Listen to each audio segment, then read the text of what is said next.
Go.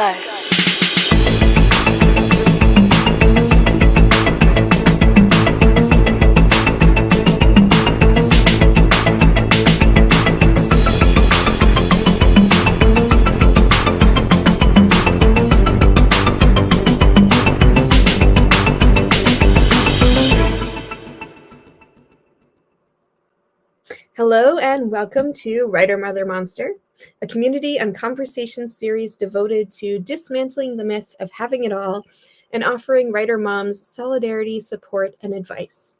The show is streamed live on Facebook and YouTube and then released as an audio podcast on all major platforms. I'm your host, Lara Ehrlich, and before I introduce today's guest, I'd like to extend a special thanks to our sponsors and patrons listed on the Writer Mother Monster website. Your support helps make this show possible. If you enjoy the episode, please become a patron or patroness to help keep the podcast going.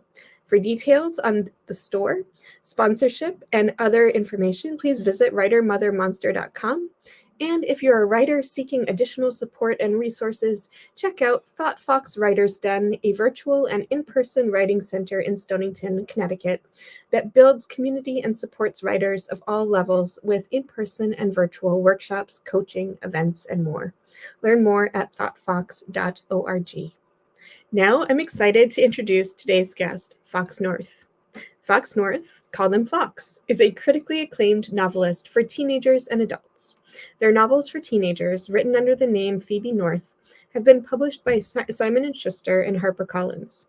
Their short fiction, critical writing, and poetry has appeared in numerous publications in anthologies such as The Young Explorer's Adventure Guide, Hungry Hearts, Among the Shadows, and Speculative Fiction 2015.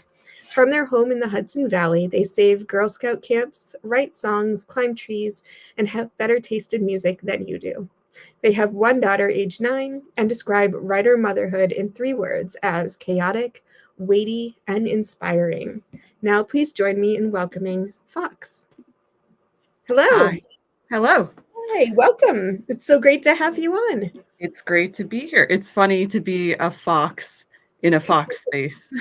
It's true, isn't it? I didn't even think about that, but you're right. I'm happy to be here. We've known each other a very long time, so it's funny. Yeah.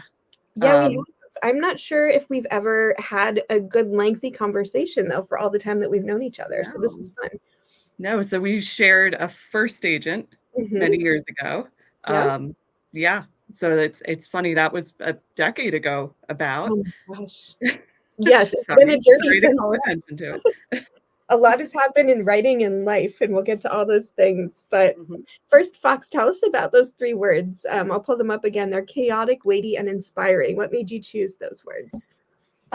Just thinking about all the things we juggle as parents and as artists. And you sent me that message as I'm working at my day job and my child's home from school simultaneously, and I'm getting interrupted, and it's days before Christmas, etc. And so I really very often feel the chaos of juggling several things simultaneously, often unsuccessfully, as we do. And I do feel very heavily the weight of parenthood. I think it's a huge responsibility, but also being an artist is a huge responsibility. And sending our thoughts and our feelings out into the world in an honest and responsible way. But it is also inspiring. Like, I recently was going through piles of homework from my very ADHD child's backpack, and there was something in there about her love of books. She had to write about 3 things she loved, and one of them was, I love books because they remind me of my mom. They're an author. And there's nothing better than that, really, to have your work be seen by your child and recognized in a way that a lot of times other people won't, but they do see you and they understand it. So yeah, isn't that magical? My daughter, who's now 7, started writing her own books, and I think your child does too, write their own books. And so she'll write these, and then she'll make a poster for her launch party and ask if we can sell it at Daddy's store, because my husband manages a bookstore. So yeah, it's amazing to see that inspiration come through, or to see that your child is proud of you. And yeah, it's very meaningful. So Yeah, Mhm. tell us about writing, because some of your books have been for children, right, and young Mhm. adults. So talk about a little bit about the responsibility specifically of writing for young people. It's heavy. And I used to joke with other young adult author friends, think of the children. We're always being told to think of the children, especially as, assigned female at birth authors who are uh, maybe made to feel nurturing responsibility a little more than male authors would. Um, However, it's genuinely a responsibility, and I write quite a bit, especially about queer identity.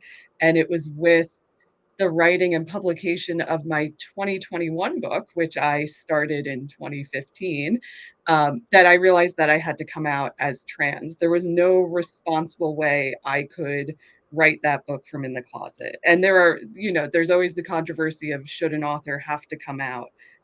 In my case, I absolutely did. And because the themes were so personal and because I knew that young people would be reading it, there was no way I could not do that and also kind of escape visibility. I had to take on that risk and model that behavior for the people who are reading and kind of inhabit it and live it. Yeah, what sort of response did you receive from that book It's specifically, but then also maybe coming out as an author? well, that's it's a It's a whole very different question. we always have to come out over and over again. Basically, coming out's never a process that's finished. So it's hard to say what response have you gotten for coming out because I'll probably have to come out next week to someone at my daughter's school or something like that. You never know how often you'll have to do that. Um, but I will say the response to that book has been particularly impactful. With my first two books, they did deal with loss of a parent. There was also a subplot about gay marriage. It had a pro gay marriage message right before gay marriage was legalized, um, which was important. And I remember having conversations with young readers who were very unaware of queer identity and very struck by it. However, with that book, one of the most amazing things to me was that a small group of booktubers picked it up and they were passing the book around. This is my book, Strange Creatures. And they would film these videos of them reading and crying to like beautiful, dramatic music and these vlogs where they talk about how the experiences in the book are so close to the experiences they've had with their siblings, things like that. And I've to feel that you're deeply personal because that book is very much about trauma and identity. Your deeply personal issues then become a mirror for someone else. And to be able to even see a little bit of that is just so incredibly impactful. And I feel really privileged in the truest sense to get to be a part of that conversation and a part of those young people's lives and their ability to self-reflect on their experiences. Oh, absolutely. Wow. And so you said some of them, when they come into the books, are not really aware of sort of sexuality in general, right? Like, Mhm. can you talk a little bit about what that's like to be um, a person to help young people really sort of just discover that there is this part of their identity that they're Yeah, this just starting to learn about? absolutely. This particularly sticks out with me with my first two books, which Starglass and Starbreak, which were science fiction, kind of not quite dystopian, but of that era of young adult novel. And they were for slightly younger readers. And there's two things that stick out with me about that. One is that I did a speaking experience at a summer camp in New York City, and there was a little girl who raised her hand. And as I said, there's a whole kind of pro-gay marriage argument in it, where it's revealed that one of the love interests is actually a gay boy. The main character catches him making out with his boyfriend, and so this this teenager, and she had to be 12 or 13. It's funny to think she'd be fully a grown up now. She raised her hand and she said, "Well, why did you make them like that?" And I said, "Do you mean gay?" And she said, "Well, I don't know that they're gay. I don't know if I would say that, but why did you make them like that?" And I said, "They're gay." And I made them like that because that is what the world is like. There are gay people. I am a queer person, and it's important to reflect the reality of the world. And just the look on her face was like she had never considered that before. And I also had the experience of when my 2021 book came out, there was a young assistant editor who followed me online, and he started tweeting about reading the book and how he was very impacted by it. And this is the 2021 book. And he mentioned in there that he had read my first book 10 years before as a tween. And he'd gotten to the scene where two boys were kissing, and he threw it in his closet, literally into his closet, and vowed never to touch that book again because it talked about things he couldn't talk about in his life. Wow. And that experience, in some ways, led him to read other LGBTQ books and had an impact on his life moving forward. And young adult especially can be very cutthroat in terms of sales, in terms of what's seen as successful. But to hear these stories and have these experiences where you realize, like, no, I am literally having an impact just by existing and telling these stories that sometimes to me I might put down to myself as not being very important, or they're just silly spaceship novels. It's just Jews in space and hot alien kissing is kind of how I describe those first two books. But no, they actually had an impact on the lives of young people and on the lives of young queer people, which is amazing. That is amazing. It really is. Thank you for what you do and for what you put into the world and so much of yourself that you put out there. Yeah. Yeah. Can you tell us a little bit about motherhood and how that ties into the writing for young adults, but then just more generally, the the life of You a know, writer mom? it's tricky. It's tricky. Motherhood's tricky. I announced my pregnancy, I believe, the same day my first book came out. That was odd timing. Very intense. What was I doing there? Very intense. Um, and so motherhood definitely had an impact on the shape my career took. I definitely felt the impact of not being able to do things like tour with my second book, which came out, I think my daughter was 6 months old when my second book came out. And I remember I had a once in a lifetime speaking appearance opportunity with Veronica Roth, who was a friend at the time. And she invited me to do an in conversation event for one of her books. And for the release of my book in Michigan, there was going to be like 600 people in attendance. And my daughter didn't take a bottle. Oh, Refused to take a bottle. And so we had to bring my now ex spouse and my 6 month old on this whirlwind trip to this bookstore in Michigan.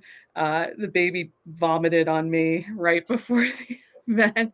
But it was very much feeling that tension of, if I didn't have an infant right now, this would be easier. I don't regret having an infant by any means, but it definitely does take its toll on and the expectations are very much the expectations that a very young single person that would normally be placed on a young single person. And sometimes it's just a little incompatible with the reality. yeah. Yeah. Oh, and you mentioned earlier that motherhood has definitely impacted the way you write and the trajectory of your career. But let's just stick with logistics for a second. So, how else, or how do I want to ask this? I've stopped asking how people balance the two because I think There's no impossible. balance. Right? Yeah. So, I'll just ask what writer motherhood looks like for you from day to day. I mean, it's chaotic. It's chaotic. And I will say, and I don't know if it's just the result of my life's so strange lately. In the past year, I've gotten divorced, I've started dating, I'm writing poetry again all of a sudden for the first time since graduate school, which was a very long time ago. So my life kind of shifts with a lot of these different life events. And I honestly think that is sort of more normal for an artistic life. This idea that we're supposed to be on one trajectory that's straightforward and capitalistic and very clean, and this is how you grow your career. I don't know anyone for whom that's been true. Yeah.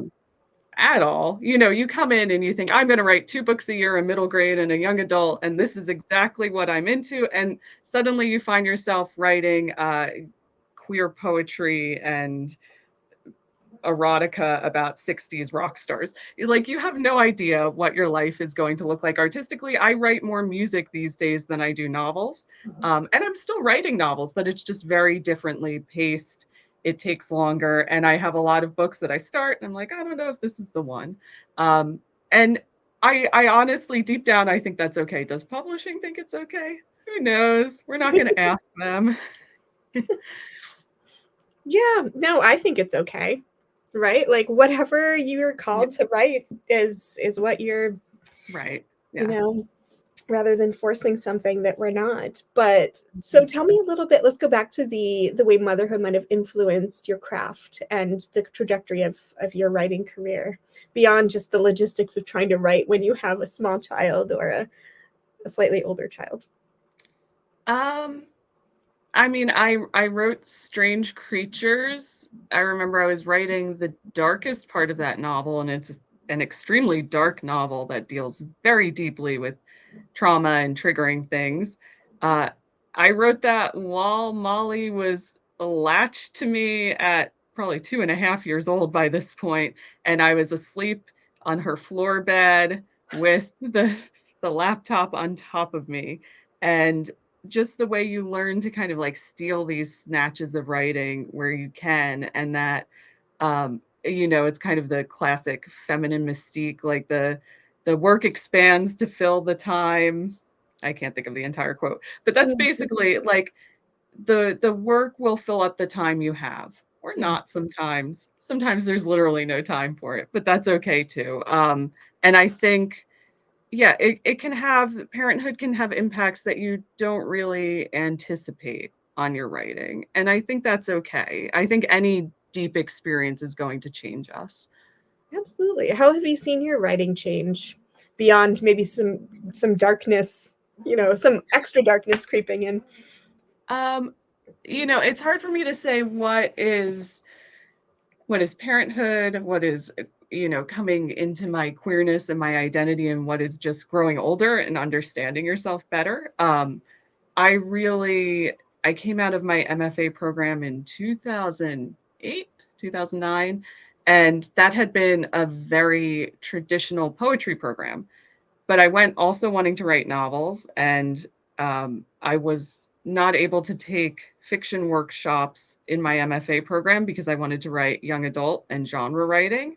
And so I used all of the resources on the internet and learned very quickly sort of the professional writer's path. I'm a Capricorn that's going to figure out how to get things done. Um, and when I think about the pace at which I wrote a bunch of books and found an agent, it's really fairly intense. Within like 3 years, I had an agent, and that's pretty awesome. However, I do think there were some ways in which that was reactionary against this kind of ivory tower academic experience that I was having. That I'm Mhm. going to learn how to make a living as a writer, and the right way to do this, because they're not letting me access this information here. Um, the irony is, as I've matured and learned more about myself, I've learned that I'm actually not really, I like genre elements in my writing. My writing will always have these like slipstream elements. I'm not really much of a commercial writer. I'm much more literary in my writing inclinations. And in fact, once early on, I was at a workshop, the Viable Paradise workshop on Martha's Vineyard. And this writer, Jim McDonald, who was one of the instructors, looked up from my short story for the workshop, and it was called The Cowbird Egg. And he said, I do believe there's a cowbird in our midst. You are a literary writer. But I was, and it took me a long time to admit that my books have that sort of more ponderous, slow pace. I almost compare them, they're like literary hurt comfort fanfic. They're going to get into the really dark and deep emotions, and all of that is really about knowing yourself better and who you are as a person and a writer. Yeah. Oh, let's talk about identity for a little while and just the process of continuously discovering and coming out to others about who you are, whether that's sexuality or other, just generally your identity. So can we just talk a little bit about that? Like, it took me, and I feel like I'm still learning who I am, so I shouldn't say that, but it took me a very long time to kind of figure out who I am in the world and who I want to be and where I want to go from here. And I feel like it's always changing and it's stressful, but that's part of what Yeah. fuels writing in many ways as well. So, um, yeah. So just tell me. I know that's a broad question, but tell me how you've evolved your sense of self. It's funny. I would almost say for me, in a lot of ways, it's felt like a return to self. When I think about who I was at age 10, that feels very authentically Fox. It feels very me. Um, and then as I got older, and especially in the time that I was living in the late 90s, the aughts, if you liked boys and wanted to sleep with boys and you were assigned female at birth, you basically had to be a girl. Even if you were hanging out with all gay guys, even if you knew about transness on some level, there was a lot of kind of vaginas are icky talk. And there was a lot of, stuff from straight society stating that you had to be a certain way to be with boys. And I always liked boys. I call myself omnisexual, which is even weirder than pan, but it's, the bi-pan spectrum. However, I like masculinity and masculine people mostly. And um, it really felt like in a lot of ways, closeting myself was the bargain you had to make to have the kind of romantic relationships that I wanted. And then as I got older and more into kind of more integrated into straight society in different spaces, like in college and graduate school, um, and people were getting engaged, and you just kind of get on this path of this is what it looks like, and you become an author, and the narrative for authors is sort of like nice lady author, like that's the one persona you could have is nice lady author, which is that's not I'm not a nice lady author. I'm a perfectly kind person, but I'm not a nice lady author. And so I found myself, kind of on this path in terms of life of, having a boyfriend, getting engaged, getting married, getting a kid, getting a house, all of that. And then in the career, you kind of are wearing a certain type of sweater in your author photo and you do the head tilt and, and these are the things you say on social media and the things you retweet with this style of emoji. And I found myself sort of like burying myself more and more under these layers of performative femininity that are not natural to me at all. Just and towards the end, I was like right before they call it when you're trans, you're egg cracking, is when you realize your own transness. Right before this happened, which it should have been obvious for a very long time to myself, but in some ways it wasn't. Um, right before that happened, I was like, we would be going to a like a dinner party, and I'd have to bring a potluck dish, and I'd be like crying because what do I bring?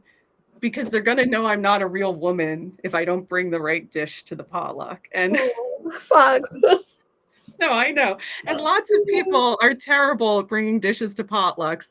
It was more they're going to know I'm not a real girl based on this if I Sure. don't do this right. And just the pressure of that. And having a daughter, a child who's assigned female at birth as well, feeling like you need to pass on girl lessons that you were never good at. I went through a period of time right before I came out where I was like, I'm going to learn to do makeup. And I was wearing full face makeup every day. You might remember on Facebook, my selfies were very colorful. I was watching all drag queens on YouTube. This is not a sign to me for some reason. But, I was like, I'm going to girl. I'm going to do it. I'm going to girl. And then I was like, it hasn't helped. It hasn't helped. And so then I've kind of been sort of peeling away all of that to get back at the self I always was and realizing that I could still like boys and be a boy and be myself and reclaim those parts of myself and not cry over what I'm bringing to a potluck. Maybe I'll just say I'll bring plates, you know? I love that. I think I'm going to start just bringing plates to potlucks. I like that. Why not? You So much know, easier. napkins. Napkins, utensils, I don't know. I'll Yeah. bring the spoons. Yeah, Yes. yeah. So, how have you noticed Molly responding to your sort of rediscovering yourself, and through your books as well? Like, has she read them? Do you talk No, about? she's a little too young for Oh, yeah, all of them still. She's getting close to star glass age, but she's still at almost 10, has a little bit to go. And definitely for some of them, not a yet. long time to go. It's been a process. I came out when she was almost 3, and there were times when she was sad about having, I remember she got upset once that her friend had 2 moms and she has no moms. And I was like, I'm a mom still. But these things weigh heavily on children being different. But also she's a quirky kid in a lot of ways too. And in a lot of ways, she's like my best defender. I think it's really awesome that she will always, um, if someone uses the wrong pronouns or name, she will correct them for me. And, it's beautiful to see that. And kids definitely, we live in a very liberal area, but, they roll with it now. There are plenty of 9-year-olds using they them pronouns. They understand it and don't question it, which is, Yeah, I think, fantastic. I think so too. Yeah, and like you said, I think we're of the same generation, and I don't remember kids our age feeling comfortable with who they were by any means in any area of their lives. So it's good to see kids being open to that, even if it's Mm-hmm. not all the kids, but sort of knowing who they are from a young age and being supportive or supported and supportive. Yeah. Mm-hmm. Yep. So let's see. Where was I going to go with this? I had a question. Oh, yeah, I wanted to talk a little bit about dating and just like this sort of new stage of life that you find yourself It's in. And it's an I think I adventure, yeah. messaged you on Facebook. I was like, we'll have a lot to talk about with limerence and rediscovering sort of Mm-hmm. feelings that were seemingly long ago lost, and where did I put them and what do I do with them when I rediscover them? So You that's a cry a lot up long-winded there. What's that? that was a long-winded way of just saying, how are you doing now with dating and all of these new things? It's an adventure. So my ex and I decided to divorce in June. Things had been rocky for a while. Um, and I got together with him when I was 18 years old, and Yep. he was my first boyfriend, the first person I had sex with, and the third person I kissed. And I have told my child, you are not doing what I did. Not that I regret those choices precisely, but it's funny because when I was in the marriage, especially in periods of time and over a 20-year marriage, there's going to be good and bad times. I refuse to let that be defined as a failure. It was a very long relationship. Yeah. Um, there will be times when where was I going with this? That like you're like, I'm winning monogamy. I found my person at 18, and we have a house and we have a kid, and this is exactly what you're supposed to do, and we can shoot the shit and watch TV, and it's great, and we've won. I'm done. And then you realize, wait, like there's a lot that I hadn't explored for myself. And it's almost embarrassing because like during the divorce conversation, I was like, oh, wait, I get to date now. And it hit me. And I said to my now ex, I'm going to make so many bad romantic decisions, and I'm going to do so much gay shit. He's like, I know. Yeah, I am well aware, as I have. And it's been a roller coaster. And in so many ways, even though I'm deeply appreciative of the life I've had and the relationship I had, um, I would not want to go back having discovered this part of myself, where I'm a mother, but I'm also a daddy, apparently, Yeah. to the young men of the Hudson Valley. It's a Oh, wow. fascinating experience. Oh, wow. Okay, so we're gonna dive in a little bit, but first I'll share. Yeah, so I met my husband at 21, so sort of Mm-hmm. similar, and he was my first real boyfriend also. He was the second person I kissed, first person I had sex with, Mm-hmm. all of so this sounds very You familiar. won. Yeah, exactly. I won, and I've been married now Mm-hmm.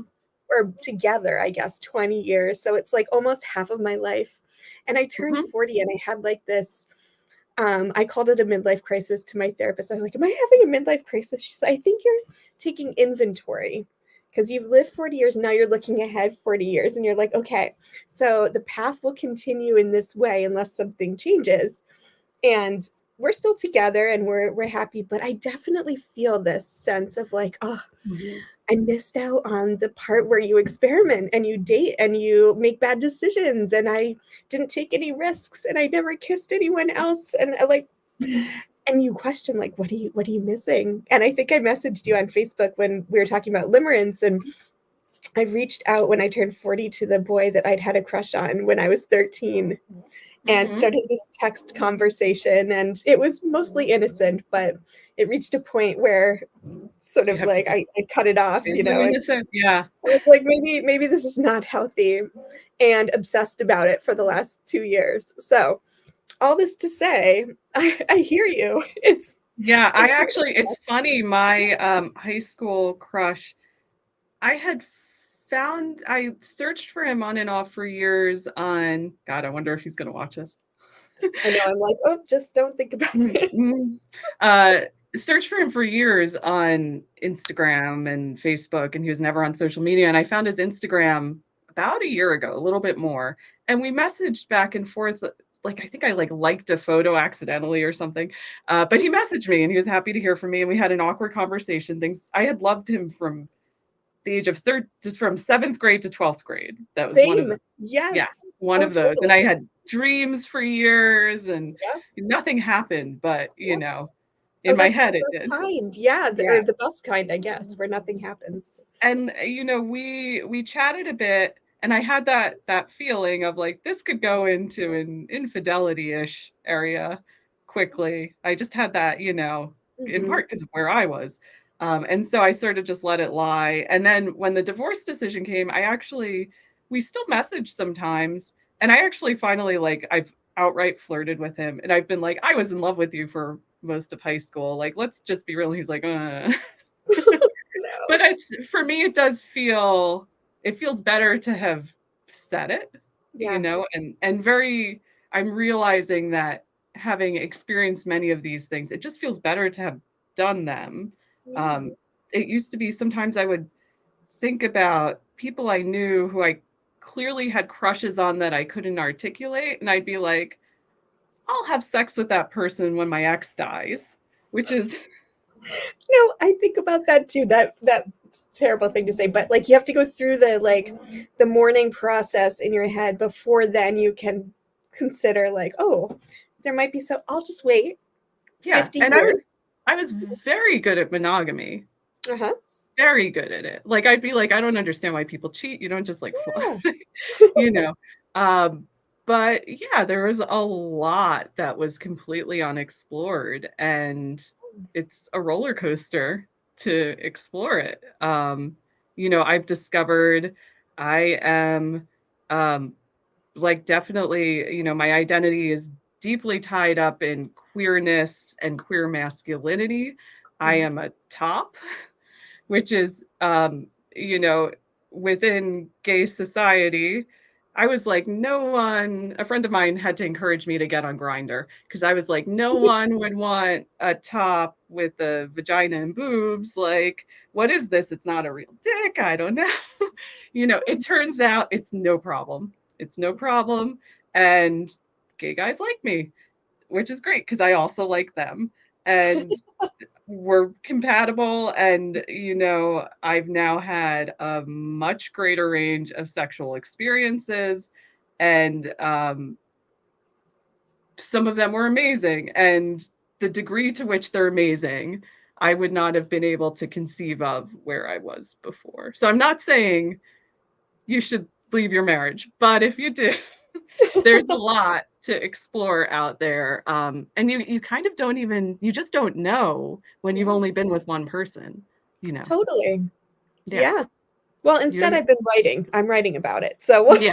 I mean, you know, that was sort of the, for me, was definitely my two self-published novels under the name F. Fox North are queer romances. And yeah, that was, you know, I had to start wearing a packer in my pants, like a packing penis, because I was like, oh, I've so identified with this character. Where's my dick? Where's my dick? I have to start doing this. And it becomes this sort of gateway drug to exploring different parts of yourself, which sometimes are really important and you don't know how important they are. yeah, absolutely. This might be a good moment if you'd like to share some of your work. Oh, sure. That feels like a I good just think, transition. yeah, I'm gonna read a poem. Which one do I want to read? I'm gonna read the really dirty one. I Yes, guess I'm please. Do all it. probably blushing. No, this is And great. it's sad. It's depressing and dirty. So Best kind. everyone Okay. everyone brace themselves for that. Okay. And I'm going to give you the full screen, Fox, and then I'll Okay, come back great. to you. But here we go. Ready? Sure. Take it away. Okay, so this is called body count. The taste on my mouth right now, not yours. The body I eased into my body yesterday, belonging again to somebody else.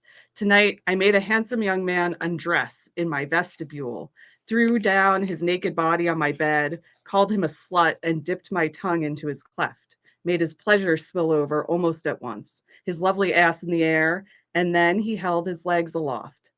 I told you I'm tight, he said, and I smirked, kept him there at the edge, started my hips roll. Not so tight, you slut, I said, and he moaned, spilling out across his belly again. And then we talked about music a bit, boxing, his Roman nose, and he sucked my toes, and I jacked off.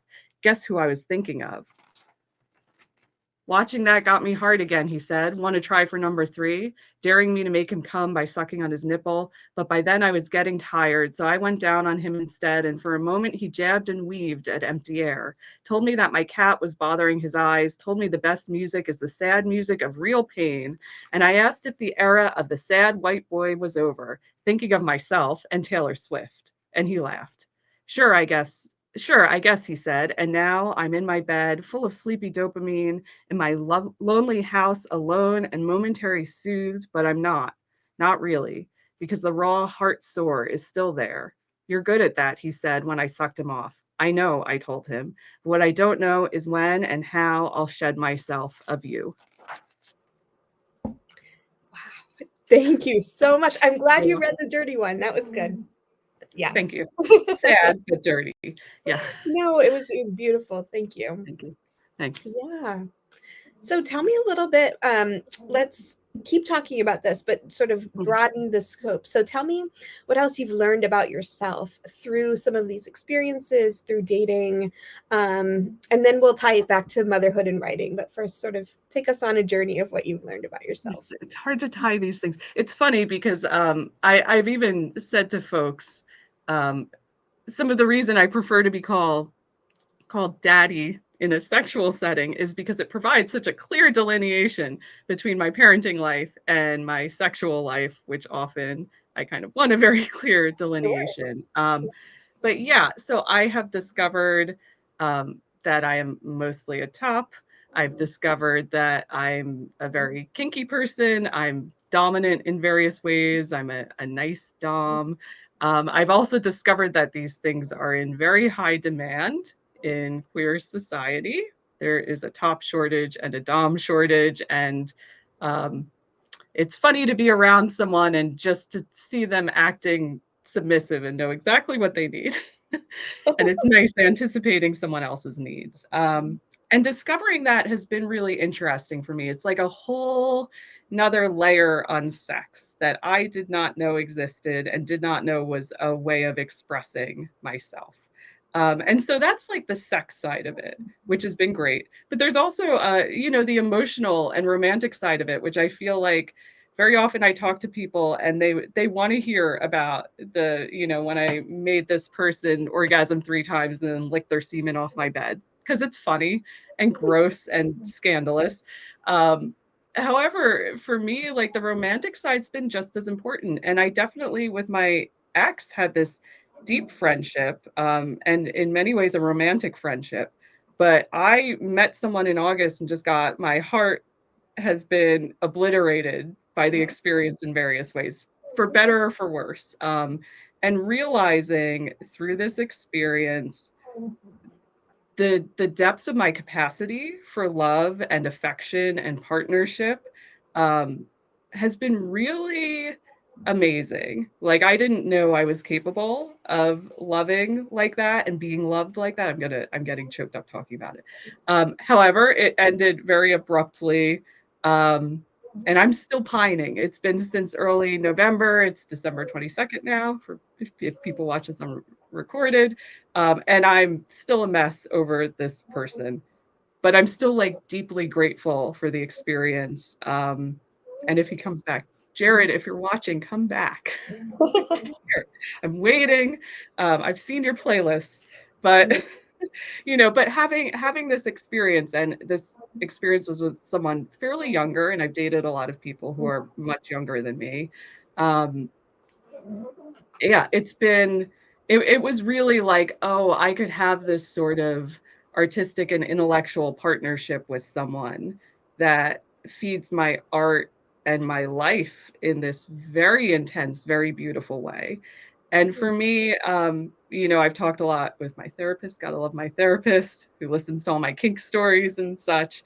My therapist has been like, what do you do if you never talk to him again? And I said, well, then that's a wound that I carry, like many other forms of grief. And at least now I know better the type of partnership that I want and am looking for, um, and that I'm capable of finding that kind of match that you think exists in movies like Before Sunrise and Before Sunset, but you think is fiction. And maybe these things could really happen to you.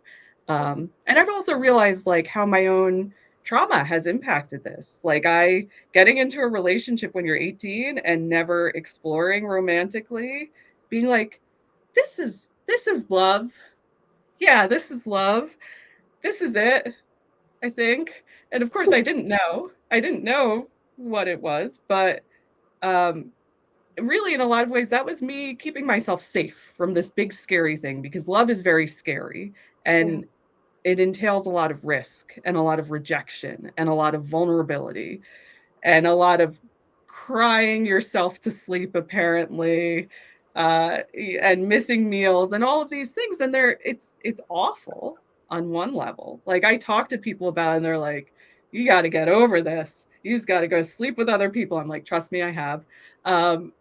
But they're ugly, scary emotions, but they're also beautiful and involve like confronting these hardest parts of ourselves. Yeah. And I'm glad to have those experiences. Not everyone gets those experiences. So I'm mostly very grateful. So Jared, come back, but also thank you. How has this found its way into your writing? Mostly I'm writing poetry, which I've been writing since the divorce. Like that has been poetry came like slamming back into me all of a sudden. It's really, I think, the only genre for a divorce, other than maybe like sad guitar boy songs. But yeah, it's really, and I have some book ideas based on it, but I'm so in the emotions. Mhm. And it's funny because he is an aspiring writer, and I had said to him at one point, let me tell you like my theory on when you write a novel and when you write poems. And he's like, okay, lay it on me, daddy. And I'm like, okay. So you write poetry is for things that are so raw that you have to scream them. And novels are for truths so tender that you need to wrap them up in metaphor to approach it. Mhm. And right now, I am incapable of wrapping something up in metaphor. I don't know how the story ends, but poetry is great. I can bleed out onto a page. So that's really it's all poetry right now. Oh, Someday I I'll get a love that. Yeah, no, that's amazing. I was going to ask you why poetry, and there you just gave me the most eloquent, beautiful answer. It's when Yeah. the feelings are loud. Yeah, Yeah. totally. Wow. So let's bring it back to motherhood or Mhm. fatherhood and how you feel like this sort of reclaiming of yourself, your 10-year-old self and your new Mhm. self or your expanded sense of self has played into your parenting. It's interesting. I mean, divorce is a hard time for kids anyway. And definitely my daughter's seen me doing some ragged sobbing over this guy, and over the divorce too. You know, it's a time of transition in so many ways. And in a lot of ways, I'm grateful she's at the age she is at now, although that's also a weight because this is how she forms her ideas about love and pain. And she went into the divorce saying, I'm never going to fall in love because then you might fall out of love. And I said to her then, and I think she gets it more now, that I fully intend to tear my heart open over and over again and have these experiences because to be able to love is a beautiful thing. If you're getting hurt, it means that you're loving openly and with vulnerability. And you know, I've said to her about my pain over this breakup of this, you know, situationship as the kids call it, um, that I wouldn't trade it for the world. And I want her to love deeply. And, you know, I'll be there for her when she gets hurt by those experiences. She doesn't have to go through them alone, and none of us should. So being able to model that for her is, I think, a good thing. Her dad, on the other hand, says he's never going to date again. That's up to him, you know. And I understand that as a reaction too, to not want to remain more closed. But I think, you know, she's learning what love looks like through these experiences for better and for worse. Yeah. I mean, it's always going to be hard no matter what. My daughter, like I said, is 7 and she's starting to have crushes and see her friends. I mean, I don't even really know that they understand what a crush is, but she said it's when I asked her what it meant. She said it's when I can't stop smiling around somebody. And I said, "Oh, that's pretty Mhm. accurate. Okay."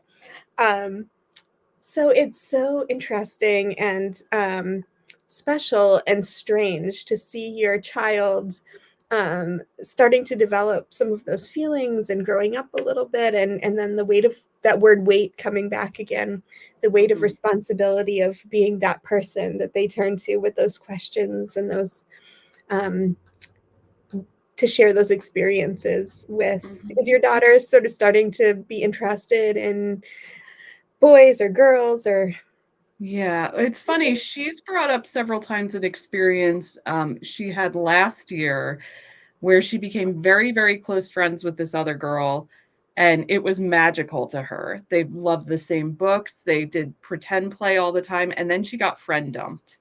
And it was really devastating, but now they're friends again. And she keeps telling me, she's like, Mom, you don't know what the future will bring. I'm like, this is a very parentified dynamic, but you know what? You're right, sweetheart. And that's very wise, you know, that you don't know. And we will go through these painful experiences and the relationships can shift and change over time and grow in complexity. She did very wisely say, she was like, I'm glad I'm not older because then I think my heart would have been broken by the experience with my friend, and it was okay because we were just friends. And she's very wise. She's a wise 9-year-old. Yeah. she sounds like it, and I've loved watching her grow up on social media, the little She's, snippets of yeah, yeah, she's an incredible kid. She's definitely reaching that stage, 9, 10, where you start to withdraw a little bit and be like, nope. But that's yep, her right. You know, that's yeah, individuation. So oh, for sure, yeah, wow, and so, uh oh, I had a question and I lost it again. We were talking before the show about just the insanity of this moment that we find ourselves in and as parents, and the holidays are coming and we're coming out of a pandemic, and let's go back there for a second just to that mm, conversation about how we feel like um, So before the show, we were talking about how all of our friends, it's kind of you ask, how are you doing? And everyone gets that sort of stricken or, Yeah. deer in headlights look. Yeah. So I'll just ask you, how are you doing? You know, actually, even though on the daily, some days are really, really hard, and they are, um, I'm glad to be here in general. I'm glad to have had these experiences. I'm really grateful that my life has led me here. Um, and not in like like I'm bullet journaling my gratitude for the day. Like when I think about where I was a year ago, I'm relieved to be where I am now, and I think I'm really lucky in that. That's great.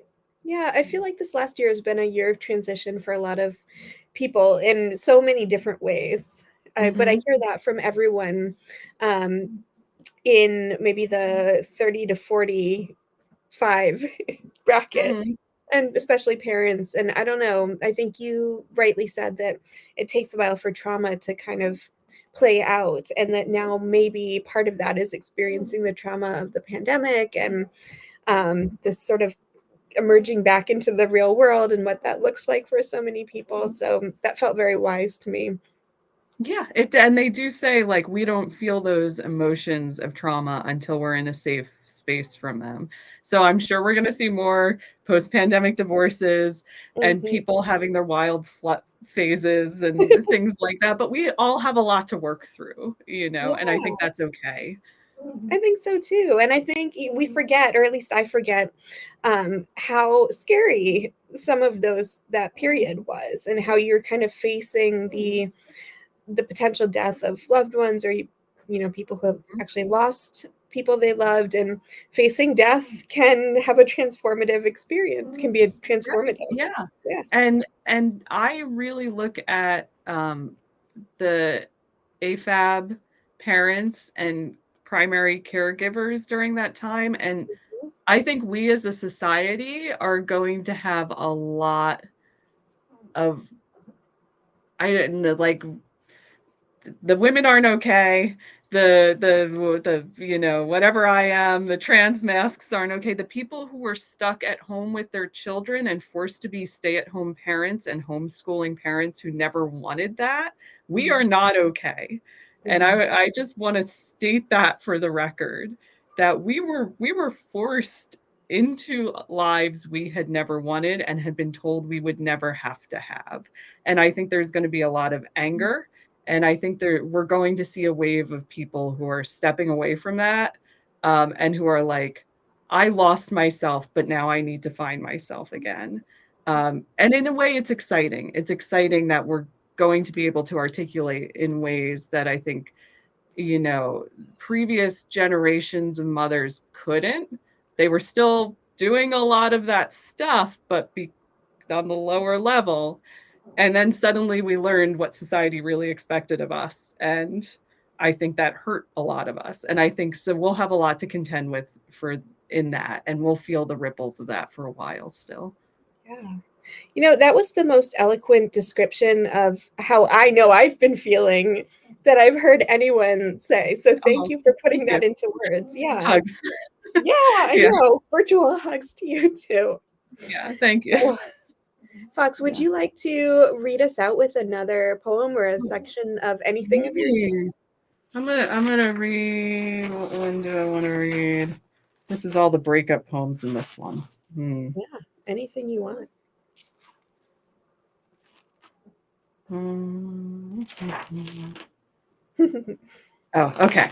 I like right, this one. take it away, and then I'll bring myself back to say goodbye. But for the Sounds meantime, good. I will disappear. Take it away, Fox. Sure. This is called Something I've Already Said. How do we bridge the gap, Richard? That's what I'm asking. How do I not fuck things up? How do I decide that love wins gaily? How do I calm the quaking cerebellum, know the thing I've always so intuitively known? Does the laundry forgotten in the machine smell yet? Have I lost my chats in deleting Grinder? Is the key around my neck a manifestation of insanity? I can't do it anymore. Hold one body in my hands, another in my tender mind's eye. I am tired of my gruff cynicism, calling the person I still love dumb stupid because he hurt me. I hurt me too. You hurt yourself, Richard. We all do. This hurt me, hurt you waltz. What if we stopped it? What if we finally, at long last, gave in to love? Thank you. What a wonderful place to end, actually, with love. Thank you, Thank Laura. you. Thank you so much for joining me today, Fox. It's been such a pleasure. Of course. Have a good night. Thank you. You too. And thank you all for joining us as well. If you enjoyed the conversation as much as I did, I hope you'll consider becoming a patron or patroness to help me keep this podcast going. You can find more details on writermothermonster.com. And again, if you're a writer seeking additional support or resources, please check out my virtual and in-person writing center, Thought Fox Writers Den. It is a community in Stonington, Connecticut that builds community and supports writers of all levels with in-person and virtual workshops, coaching, events, and more. You can learn more about ThoughtFox at thoughtfox.org. And thank you again for joining us this evening. I'll look forward to seeing you again very soon when we come back with Writer Mother Monster. Good night.